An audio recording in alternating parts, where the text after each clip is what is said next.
नमो बुद्धाय। जय भीम, जय भारत, जय भारतीय संविधान। साथियों, आज हम लोग समझेंगे कॉलेजियम प्रणाली क्या है, कॉलेजियम सिस्टम किसे कहते हैं, इसको लेकर आज हम लोग बात करेंगे।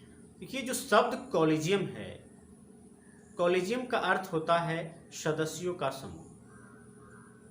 कॉलेजियम प्रणाली जो है एक समिति है जिसे सुप्रीम कोर्ट के द्वारा जो है गठित किया गया है।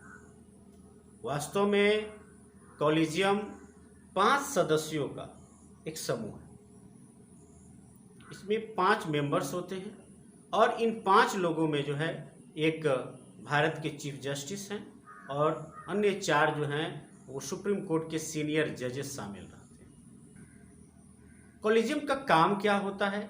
कॉलेजियम का काम है हाई और सुप्रीम कोर्ट में जजों की नियुक्ति करना, जजों को कहीं ट्रांसफ़र करना हो तो ट्रांसफ़र करना, यदि हाई कोर्ट के जज हैं उनका प्रमोशन करके सुप्रीम कोर्ट के जज बनाना हो तो जज बनाना, सुप्रीम कोर्ट का जज बनाना, ये कॉलेजियम का काम होता है।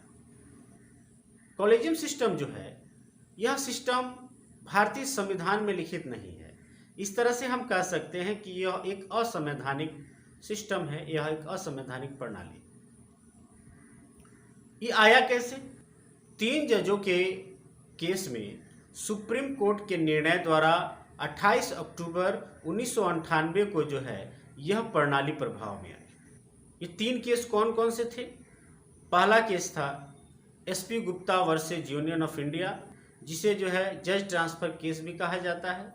दूसरा केस था supreme court advocates on record versus union of India 1993 और तीसरा केस था इन री स्पेशल रेफरेंस ऑफ 1998।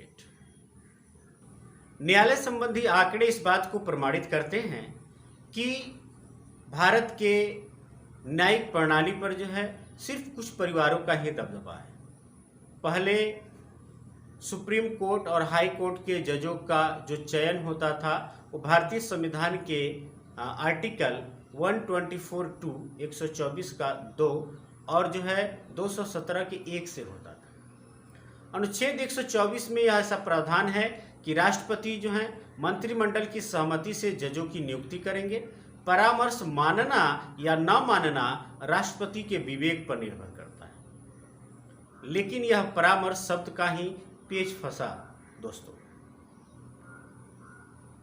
पेच यह फंसा कि सर्वोच्च न्यायालय में 1993 में जो एक मामला आया, advocates on record association versus union of India, इस केस में मुख्य न्यायाधीश जे.एस. वर्मा सहित 9 जजों की बेंच ने यह फैसला पारित कर दिया कि अनुच्छेद 124(2) में लिखित शब्द जो परामर्श है, यानी जिसको कंसल्टेशन कहते हैं, उसके जगह पे जो है कंक्यूरेंस यानी सहमति पढ़ा जाए। संविधान में वर्णित इस शब्द के बदल जाने से, चूंकि परामर्श शब्द को सहमति में बदल दिया गया, तो बदल देने से क्या हुआ कि यह आदेश हुआ कि 5 जजों की एक समिति होगी जिसे कॉलेजियम कहा जाएगा। कॉलेजियम की स्थापना सुप्रीम कोर्ट के 5 सीनियर जजों से की जाती है, जिनके नाम हैं माननीय श्री न्यायमूर्ति रंजन गोगोई CJI, माननीय श्री न्यायमूर्ति शरद अरविंद बौड़े, माननीय श्री न्यायमूर्ति NB रमना, माननीय श्री न्यायमूर्ति अरुण मिश्रा, माननीय श्री न्यायमूर्ति RF नरीमन। इस कॉलेजियम का कोई प्रोसीजर निर्धारित नहीं है, मात्र 9 बिंदु अंकित हैं। नियुक्ति की प्रक्रिया जो है वो पूर्ववत है, लेकिन अब जिन वकीलों के नाम जो है न्यायाधीश पद के नियुक्ति के लिए भेजा जाता है, उनकी नियुक्ति करना राष्ट्रपति के लिए बाध्यकारी होगा। एक बार राष्ट्रपति जो है कॉलेजियम को वापस कर सकते हैं पुनः प्रस्ताव भेजने की स्थिति में। जब कॉलेजियम उस प्रस्ताव को पुनः भेजेगा तो फिर राष्ट्रपति को जो है नियुक्ति करना पड़ेगा, वो दोबारा उसको वापस नहीं भेज सकते हैं। इसमें जो है भाई भतीजावाद, जातिवाद, क्षेत्रवाद की गुंजाइश है।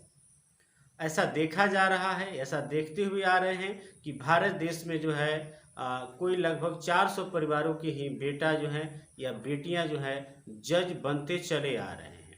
यही कारण है कि न्यायालयों में जो है बहुजन समाज की समुचित जो है प्रतिनिधित्व नहीं है। जब तक यह व्यवस्था रहेगा भाई भतीजावाद होता रहेगा।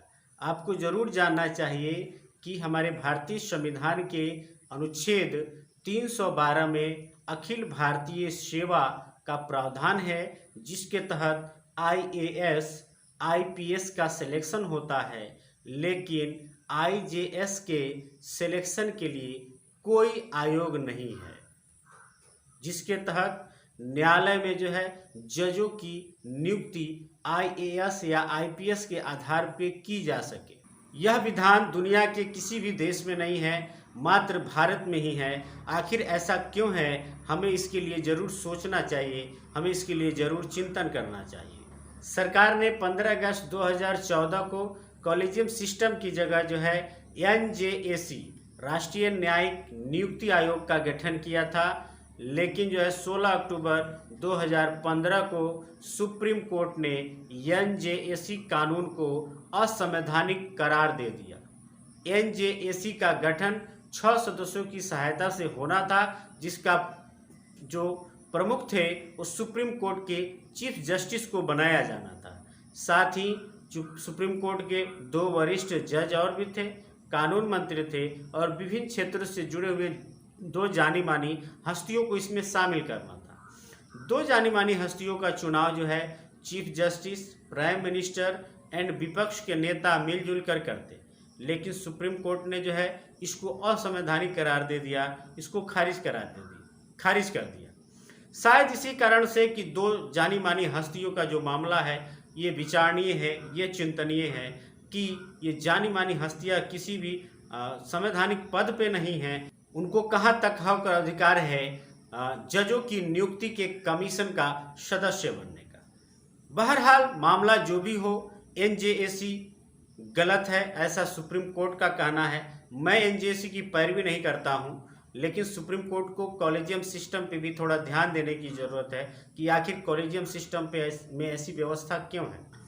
क्या NJAC के अलावा किसी अन्य कमीशन के बारे में भी नहीं सोचा जा सकता है, जिसमें सुप्रीम कोर्ट के जज भी शामिल हो और साथ ही न्यायपालिका के अलावा कार्यपालिका या विधायिका के लोग भी शामिल हो, जिससे कि एक निष्पक्ष भाव से जो है जजों की नियुक्ति हो सके, जजों का चुनाव हो सके।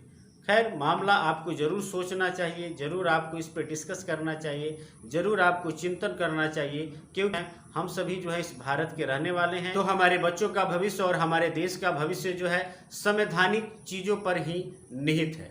वैसे भारत जैसे संवैधानिक राष्ट्र के लिए ये जो कॉलेजियम सिस्टम है मेरे विचार से स्वास्थ्यकर नहीं है। जरूर इसके बारे में कोई ना कोई विकल्प होना चाहिए। आप सभी मित्रों ने मुझे सुना, इसके लिए आप सभी को बहुत बहुत साधुवाद। यदि हमारा चैनल आपको अच्छा लगता है, हमारे वीडियो अच्छे लगते हैं, तार्किक लगते हैं, तो आपसे अनुरोध है कि हमारे चैनल को जरूर सब्सक्राइब करें और ज़्यादा से ज़्यादा शेयर करें।